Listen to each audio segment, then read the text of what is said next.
నమస్కారం friends, welcome to education concepts. Friends, మనకి చూసుకుంటే సెంట్రల్ గవర్నమెంట్ నుండి మనకి అసిస్టెంట్ టీచరు, ఎలక్ట్రీషియను, ఆయా, మాలీ, చౌకీదార్ అండ్ ప్యూన్ పోస్టులకు సంబంధించిన నోటిఫికేషన్ రావడం జరిగింది. ఈ వీడియోలో మనం ఈ నోటిఫికేషన్కి సంబంధించిన వివరాలు అయితే క్లియర్గా తెలుసుకుందాం.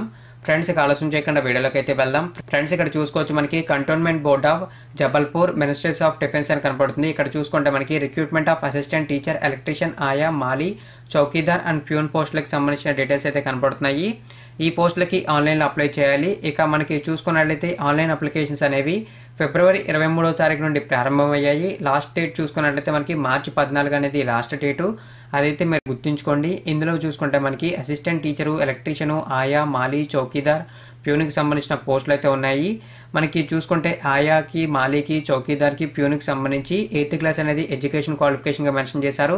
వీటికి లెవెల్ 1 ప్రకారం పే స్కేల్ ఉంటుందని మెన్షన్ చేశారు. అంటే మినిమం 15,500 రూపాయల నుండి మాక్సిమం 49,000 వరకు పే స్కేల్ అయితే ఉంటుంది. ఇక మనకి ఎలక్ట్రీషియన్, అసిస్టెంట్ టీచర్కి సంబంధించిన పోస్టులు అయితే ఉన్నాయి. వీటికి సంబంధించి చూసుకున్నట్లయితే మనకి అసిస్టెంట్ టీచర్కి సంబంధించి 2 పోస్టులు ఉన్నాయి. ఇందులో మనకి అన్రిజర్వ్డ్ ఒకటి, ఎస్టీకి ఒకటి.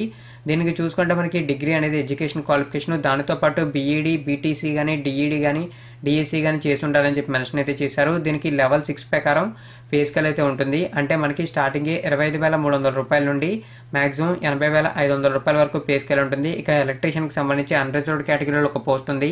దీనికి higher secondary school certificate with ITI certificate అయితే ఉండాలని చెప్పి మెన్షన్ అయితే చేశారు. అంటే ఇంటర్మీడియట్తో పాటు మీకు ఐటీఐ సర్టిఫికేట్ అయితే ఉండాలి. దీనికి కూడా పే స్కేల్ అనేది లెవెల్ 6 ప్రకారం అయితే ఉంటుంది. అంటే స్టార్టింగ్ 25,300 రూపాయల నుండి మాక్సిమం 80,500 రూపాయల వరకు అయితే ఉంటుంది. ఈ విధంగా మొత్తం మనకి 6 కేటగిరీలకు సంబంధించిన పోస్టులకి నోటిఫికేషన్ అయితే సెంట్రల్ గవర్నమెంట్ నుంచి రావడం జరిగింది. ఇక మరిన్ని డీటెయిల్స్ అయితే మెన్షన్ చేశారు. అంటే మనకి ఏజీకి సంబంధించిన డీటెయిల్స్ మెన్షన్ చేశారు. ఏజీకి సంబంధించిన డీటెయిల్స్ చూసుకున్నట్లయితే జనరల్గా ఈ పోస్టులకు అప్లై చేయడానికి మాక్సిమం ఏజ్ అనేది అన్రిజర్వ్డ్ అభ్యర్థులకి 25 ఇయర్స్, ఇక ఓబీసీ అభ్యర్థులకి 25 years plus 3 years age relaxation ఉంది. ఎస్సీ ఎస్టీ అభ్యర్థులకి 25 years plus 5 years age relaxation ఉంది. ఎవరైతే పర్సన్ విత్ డిజేబిలిటీ క్యాండిడేట్స్ ఉంటారో వీరికి 10 ఇయర్స్ ఏజ్ రిలాక్సేషన్ అయితే ఉంది. ఇదైతే మీరు క్లియర్గా చూసుకోవచ్చు.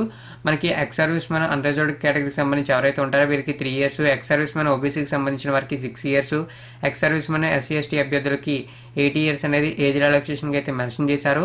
అదైతే మీరు చూసుకోవచ్చు. ఎవరైతే డిపార్ట్మెంట్కి సంబంధించి అంటే ఈ డిపార్ట్మెంట్కి సంబంధించి ఎవరైతే వర్క్ చేస్తుంటారో వారికి 40 ఇయర్స్ వరకు ఈ పోస్టులకు అప్లై చేయడానికి ఏజ్ అయితే మెన్షన్ చేశారు.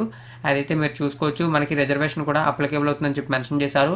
ఇక ఈ పోస్టులకి ఆన్లైన్లో అప్లై చేసేటప్పుడు మనకి అప్లికేషన్ ఫీజు అనేది 200 రూపాయలకు ఉంది. అసిస్టెంట్ టీచర్కి, ఎలక్ట్రీషియన్కి సంబంధించి ఈ 200 రూపాయలు ఓన్లీ అన్రిజర్వ్డ్కి, ఓబీసీ అభ్యర్థులకు మాత్రమే ఉంది. ఇక నెక్స్ట్ మనకి ఎలక్ట్రీషియన్కి చూసుకుంటే అప్లికేషన్ ఫీజు అనేది 100 రూపాయలు ఉంది. అదేవిధంగా ఆయా, మాలీ, చౌకీదార్ దానితో పాటు ప్యూన్కి కూడా 100 రూపాయల అప్లికేషన్ ఫీజుగా ఉంది. ఇది ఓన్లీ ఓబీసీ అన్రిజర్వ్డ్ క్యాండిడేట్స్కి మాత్రమే. ఎవరైతే ఎస్సీ ఎస్టీ క్యాండిడేట్స్ ఉంటారో, పీహెచ్సీ క్యాండిడేట్స్ ఉంటారో వారికి ఎటువంటి అప్లికేషన్ ఫీజు అయితే లేదని చెప్పి క్లియర్గా డీటెయిల్స్ అయితే మెన్షన్ చేశారు. తర్వాత మనకి చూసుకుంటే ఎగ్జామినేషన్కి సంబంధించిన డీటెయిల్స్ మెన్షన్ చేశారు. సెలక్షన్ ప్రాసెస్ డీటెయిల్స్ మెన్షన్ చేశారు. సెలక్షన్ ప్రాసెస్ డీటెయిల్స్ చూసుకుంటే ఫస్ట్ ఆఫ్ ఆల్ మనకి రిటర్న్ ఎగ్జామ్ ఉంటుంది. తర్వాత స్కిల్ టెస్ట్ అయితే ఉంటుందని చెప్పి మెన్షన్ చేశారు. రిటర్న్ ఎగ్జామ్కి సంబంధించిన సిలబస్ డీటెయిల్స్ అయితే ఇక్కడ మనకి క్లియర్గా అయితే పాయింట్ టు పాయింట్ మెన్షన్ అయితే చేశారు. ఇవైతే చూసుకోవచ్చు. అదేవిధంగా ఎవరైతే ఈ పోస్టులకి ఆన్లైన్లో అప్లై చేయాలనుకుంటున్నారో వారికి ఇంకొక లింక్ అయితే ఇస్తాను. ఆ లింక్ని క్లిక్ చేస్తే ఈ విధంగా వస్తుంది. Cantonment board of Jabalpur since 1826 అని కనబడుతుంది. ఇక్కడ నుంచి మీరు ఈ పోస్టులకు అప్లై చేయొచ్చు. ఇక్కడ ఇంగ్లీష్ అని కనబడుతుంది, హిందీ అని కనబడుతుంది, రిక్రూట్మెంట్ 2019 అని కనబడుతుంది. ఈ విధంగా కనపడినప్పుడు మీరు సెలెక్ట్ అయితే చేసుకుని ఈ పోస్టులకి అయితే అప్లై చేయొచ్చు. ఇక్కడ మనకి చూసుకోవచ్చు. ఈ పోస్టులకి డైరెక్ట్గా అప్లై చేయొచ్చు. ఇక్కడ మీకు క్లియర్గా అయితే కనపడుతుంది ఈ పోస్టులకి ఏ విధంగా అప్లై చేయాలో. మీకు వీడియో కింద డిస్క్రిప్షన్లో ఈ అఫీషియల్ నోటిఫికేషన్కి సంబంధించిన పీడిఎఫ్ ఇస్తాను. ఇది ఎందుకంటే మీకు సిలబస్కి సంబంధించిన డీటెయిల్స్ తెలుసుకోవడానికి, ప్రిపేర్ అవ్వడానికి యూస్ అవుతుంది రిటర్న్ ఎగ్జామ్కి సంబంధించి.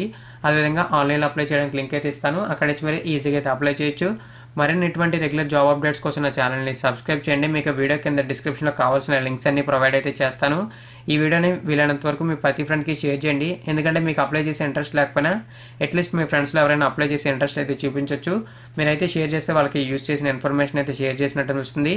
మరిన్ని ఇటువంటి రెగ్యులర్ అప్డేట్స్ కోసం నా ఛానల్ని సబ్స్క్రైబ్ చేయండి. థ్యాంక్ యూ ఫ్రెండ్స్, ఈ వీడియో వాచ్ చేసినందుకు.